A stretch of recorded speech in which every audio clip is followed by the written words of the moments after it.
We're going to talk about the F word when it comes to business, funding, F-U-N-D-I-N-G, that F word. And getting a level playing field for a startup is not always easy, but there is a platform out there that I think it's over 1.5, 1.6 billion already, invested in more than 4,000 companies. Let's talk to the co-founder and president once again of Clearbanc. That's Michele Romanow. She's joining us from Toronto. Good to have you here. When we talk about where we are headed, if I'm an e-commerce startup and I use your platform to find funding, so much of the last year has been about pandemic. We're going to come out of this pandemic. So what's the next discussion going to be for these startups, and where do they go? I think that we're in such a good place to start this. We've seen so much growth in the last year from some of these companies that have created these incredibly creative brands at home. We've seen the companies, compared to last year, e-commerce brands on the Clearbanc platform grew 55% more. And it's largely because, we've democratized access to so much of this capital. You can come to us, we can give you a term sheet in 20 minutes and show you then how to use that capital to grow, whether it's to buy more ads or more inventory. But, I would say we're still barely scratching the surface. I mean, if you take a look at macro, what's happened is, as a percentage of retail sales, e-commerce has gone from 14 to 22% in retails. My prediction is that, in the next decade, we're going to see, the first countries, probably China will be first, that gets to 50% of e-commerce retail sales. So there's a lot to do. I certainly think as people come back and, we are vaccinated, people will be excited to go in stores. But I think now people have gotten used to, buying things without testing them or trying them on. And that's a trend that's certainly here to stay. Well, Michele, going off of that, I think people initially, before the pandemic, were a little bit hesitant to buy some things online because they couldn't test them out. They couldn't see exactly how they fit or how they would feel on. We've seen the introduction that some brands have used when it comes to augmented reality. I'm curious just to get your perspective on that and how you think this can help brands just better connect with some of their customers.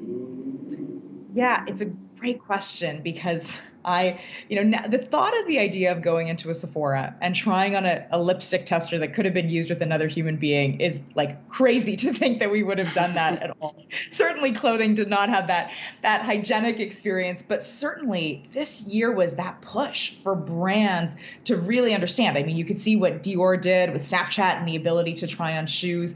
I think there's way more of that to come. The first generation of this stuff was generally pretty crummy. Like it didn't work that well. The glasses didn't really fit your face. It didn't quite look like it was you. But now, as we spent, a year making this happen, brands have been able to do that. And brands are highly incentivized to do this because, every time they have a return, that really hurts their top line revenue at the end of the day. And so we've just become better at sizing, at augmented reality, and a lot of the innovations that we've been building this year, we're just starting to see take flight. But I never did the lipstick. But let's talk about like jeans, all right? I won't say fat jeans, my COVID jeans. When I want to get my next pair of Levi's, I want to try them on because definitely the COVID-10 has found me. And I don't want to take the chance of having to go through the hassle of returning. So what's the balance going to be for old folk, young folk? I think a lot of people, it's the hassle of returning that keeps us making the full commitment to go total e-commerce. I think that's been some of it. I mean, returns have certainly gotten a lot easier. There has been plenty of technology companies that have invested in the space to make this easier and the customer experience easier to do that as well. I think we'll see also a lot more showrooming behavior. We'll see people that want to go in store, they want to touch and feel things, and then they're perfectly comfortable truly in that store being like, ship this to my house, which is true. And look, there has been a lot of other categories besides apparel that really exploded this year. I mean, one of the ones that we don't talk a lot about is food, right? We used to have, buying your groceries on the internet used to be a pretty small percentage of the population, even with the popularity of Instacart.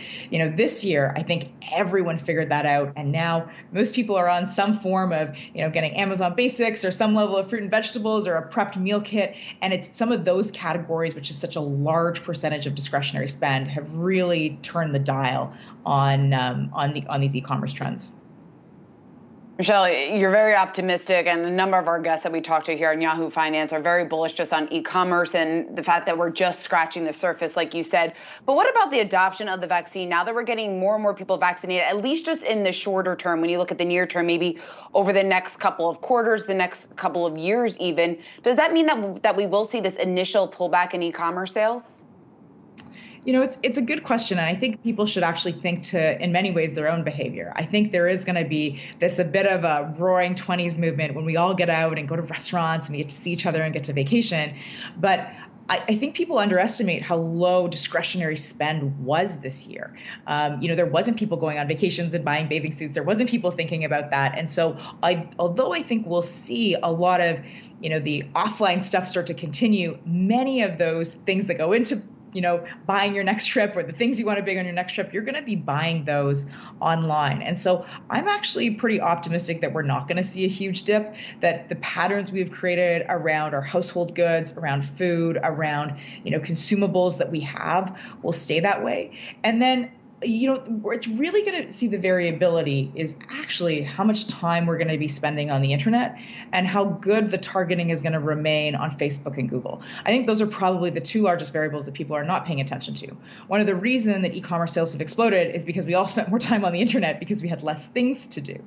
And now that, Facebook is losing some of their targeting capacities with iOS 14 and Google has said they're removing their cookie, that might change the way we can target buyers. And so I think that might have a bigger impact than actually consumer spending, which I think is going to go up largely as we get into a more vaccinated state.